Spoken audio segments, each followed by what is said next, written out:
listener, and welcome to Bite-Sized Tales, the audio flash fiction podcast. In this week's story, an explorer is stranded far from home. Stranded, written and read by Wayne Cole. Alvera Prime Surface, Day 1. Catastrophic system failures during entry to the planet's atmosphere led to an emergency landing far from what had been scouted by advanced probes.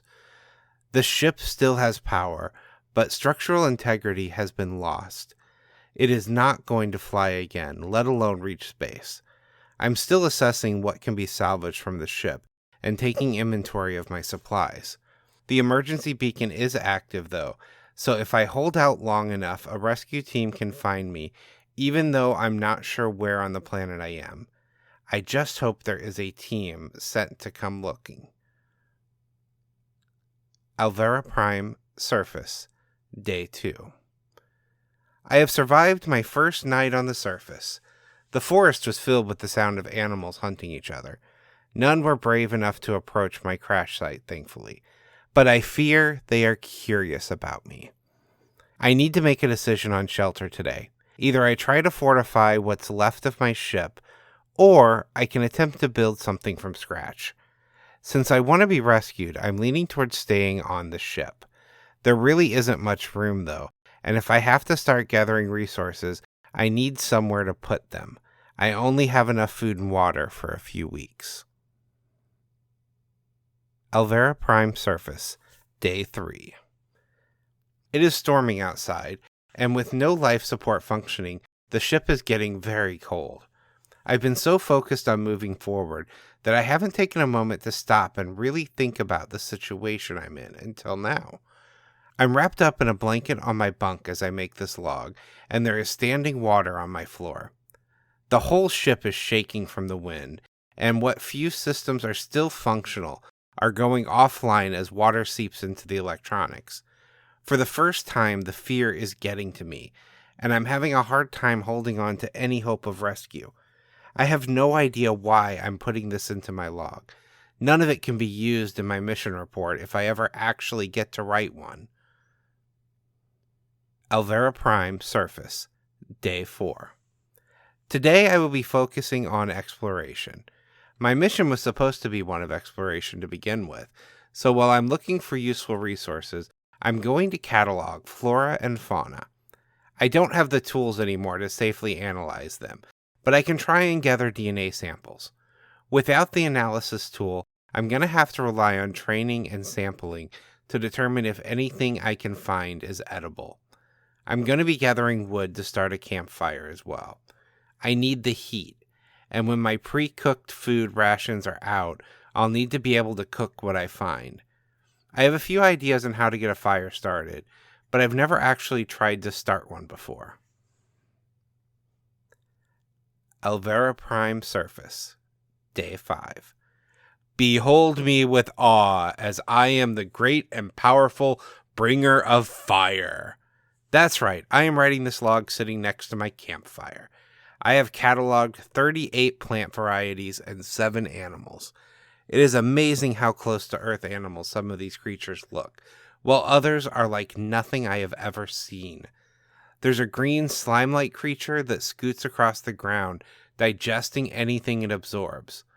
While it is slow, I consider it extremely dangerous, because I've yet to find anything it is not willing to absorb. I saw it capture a small mammal and reduce it to bones in under a minute. I've been unable to find any way of getting a sample of this creature's DNA. Alvera Prime Surface, Day 6. My stomach feels like it's a battlefield of a vicious war. I can't even tell what I ate that caused this. The scientific approach would have been to test one potential food source in small quantities a day and wait to see the results. I didn't approach it scientifically, though, so I'm not sure which of the berries, leaves, or meat did this to me. It's possible that it all did, and everything here will be toxic, but I suspect it was the berries. Today, it hurts to even move, but I need to keep patching the holes on the ship in case there's another storm. Alvera Prime Surface, Day 9. I am finally recovering from trying to eat the local food. I wasn't sure if I was going to survive for a while there. My first aid kit was destroyed in the crash, so I didn't have any medication to counter the food poisoning. I didn't even have medical scanners functioning to tell me just how bad off I was. My campfire went out while I was sick, and to make it worse, it's storming out again. The wood is all going to be wet, and it was hard enough to start a fire the first time. Please, let there be a rescue party on the way. Alvera Prime Surface, Day 10. I woke up this morning still feeling miserable, but with the first glimmer of hope I've had since Day 5. The only systems of note still working on the ship are the communication systems. I finally remembered that I have probes in orbit, and I can still access them. For the last hour, I've been mapping 100 miles around my position from orbit. I know where I am now, and have multiple areas of interest to explore. I will also know if any ships enter the system. The best news, though, is that they are equipped with quantum communication systems that are still online. They only communicate telemetry data back, but with all of them focused on my area around the ship, anyone who checks the data will know that I crashed. Alvera Prime Surface, Day 11. Today I found ruins. This planet was once inhabited by intelligent life. I can't put to words how exciting this is. Only the third planet to show evidence of intelligent life, and I was the one to find it. This is where I admit to breaking protocol. I didn't upload this information to the probes. I'm keeping all data I gather stored locally on my tablet. I'm afraid that if this information gets out while I'm still stranded here, someone else will take credit for the find before I can lay claim to it. This is petty, I know, but this kind of discovery will make my career. It'll make me famous. Alvera Prime Surface, Day 12. I realize that if I don't survive to get rescued, then my discovery will be lost. With that in mind, I have set up a delayed communication of what data I can send through the probes. If I don't do anything, it will send the data in a year. This way, if I don't make it, at least some of what I've found won't be lost to humanity. Alvera Prime Surface, Day 13. A new communications probe has entered the system. It has delivered a recall message for me. Apparently tensions back on Earth are really high, and it looks like war might break out any day. There's concern that if survey ships don't make it back before the war starts, then returning might be dangerous.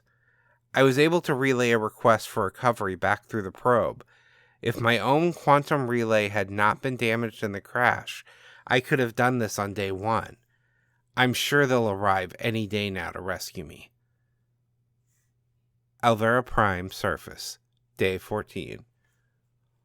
War has broken out on Earth, and new launches are not being allowed. Rescue is not coming, and this realization is crushing. For now, I'm on my own. I've decided that it's time to share what I have found. I can only hope that perhaps the magnitude of my discovery will be enough for scientists of the world to pressure the politicians and allow an expedition to come examine the ruins. An expedition that could rescue me. That is why I'm sending this log and setting it to broadcast to social media, so my part in this discovery cannot be buried.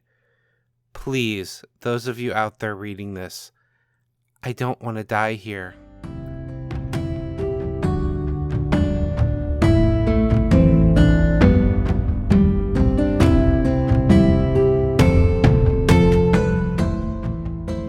And now a word from our author.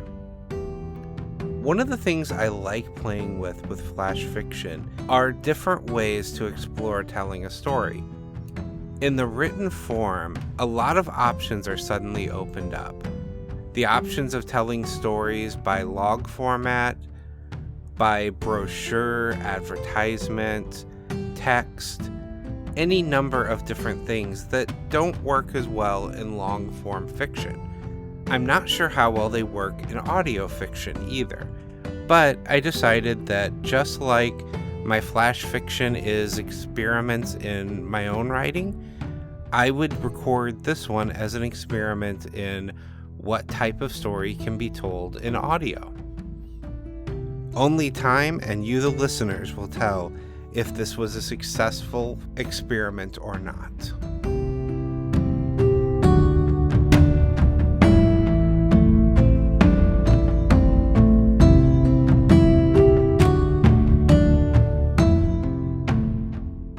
This chapter of Bite-Sized Tales has been brought to you under a Creative Commons Attribution, Non-Commercial, No Derivatives 4.0 International License. Intro and outro music is Fantasy Motion by Alexander Nakarada, provided under a Creative Commons 4.0 license. If you enjoyed what you heard today, we would greatly appreciate reviews and recommendations to your friends. Finally, for more information about our authors, please visit bitesizedtales.com. We look forward to reading to you next time.